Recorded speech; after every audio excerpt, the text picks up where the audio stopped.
Global পয়েন্টের পক্ষ থেকে উপস্থাপন করছি আজকের খবর। ইরানের খুব কাছে যুক্তরাষ্ট্রের বিমান বাহিনীর অণুতরী স্থাপন করা হয়েছে। তাতে রয়েছে আধুনিক যুদ্ধ বিমান এবং সাপোর্ট ফ্লাইট, যা দেখাচ্ছে যে মার্কিন সেনারা প্রস্তুত। পরিস্থিতি এমন যেন যে কোনো সময় কোনো ঘটনার সম্মুখীন হতে পারে। সাম্প্রতিক দিনগুলোতে ইরানও তার মিসাইল ঘাঁটিগুলোতে প্রস্তুতি নিয়েছে। তবে আন্তর্জাতিক বিশেষজ্ঞদের মতে পরিস্থিতিতে কিছুটা স্থিতিশীলতা লক্ষ্য করা যাচ্ছে। ভ্যালিড সোর্স অনুসারে ইরানের পারমাণবিক কার্যক্রম সম্প্রতি বৃদ্ধি পেয়েছে।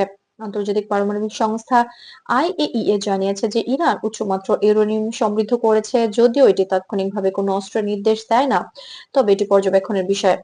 আইএইএ এখনো নিশ্চিত করেনি যে ইরান পারমাণবিক অস্ত্র ধারণ করছে, যা কোনো অস্ত্র তৈরি করার সিদ্ধান্ত নিয়েছে।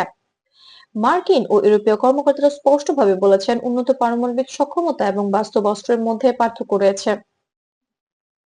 ইরানের শীর্ষ নেতারা বারবার জানিয়েছেন যে তাদের পারমাণবিক কার্যক্রম শুধু সিভিল ও শক্তি উৎপাদনের জন্য, কিন্তু রাজনৈতিক ব্যক্তিদের মন্তব্য এখনো কখনো কখনো কৌশলগত সংকেত হিসেবে দেখা হয়েছে, যা অনলাইনে অতিরঞ্জিতভাবে প্রচারিত হয়।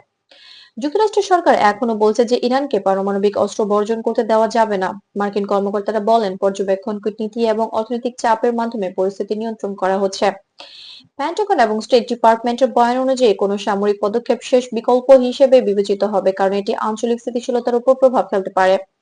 বিশ্লেষকরা মনে করছেন, ইরানের পারমাণবিক স্থাপনায় সরাসরি কোনো পদক্ষেপ দেওয়া গেলে আঞ্চলিক জাহাজ চলাচল, শক্তি বাজার এবং মধ্যপ্রাচ্যের নিরাপত্তা পরিস্থিতি প্রভাবিত হতে পারে।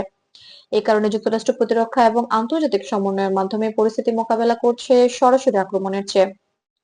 ইরানের নিকটবর্তী দেশগুলো এ বিষয়ে সতর্কতা অবলম্বন করছে। তাদের অবস্থান অনুযায়ী কোনো দেশই চায় না অপ্রয়োজনীয় উত্তেজনা তৈরি হোক। আন্তর্জাতিক সম্প্রদায় ইরানের সঙ্গে কূটনৈতিক যোগাযোগ, পর্যবেক্ষণ এবং সহযোগিতা বজায় রাখার উপর গুরুত্ব দিচ্ছে।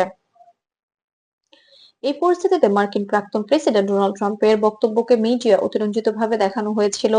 তবে বর্তমানে কোনো সরকারি পদক্ষেপ বা হঠাৎ কোনো হুমকির তথ্য নেই। বিশ্বস্ত সংবাদ মাধ্যম যেমন রয়টার্স, এপি এবং বিবিসি জানিয়েছে যে পরিস্থিতি পর্যবেক্ষণাধীন এবং নিয়ন্ত্রিত।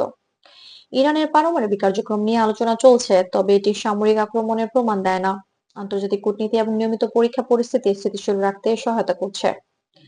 পর্যবেক্ষকরা বলছেন, আগামী মাসগুলোতে পরিস্থিতি আন্তর্জাতিক আলোচনা, নিরাপত্তা পর্যবেক্ষণ এবং ইরানের সহযোগিতার উপর নির্ভর করবে। সেনসেশনাল শিরোনাম বা গুজবের ভিত্তিতে সিদ্ধান্ত নেওয়া ঠিক নয়। এটাই ছিল আজকের হালনাগাদের খবর গ্লোবাল পয়েন্টের পক্ষ থেকে।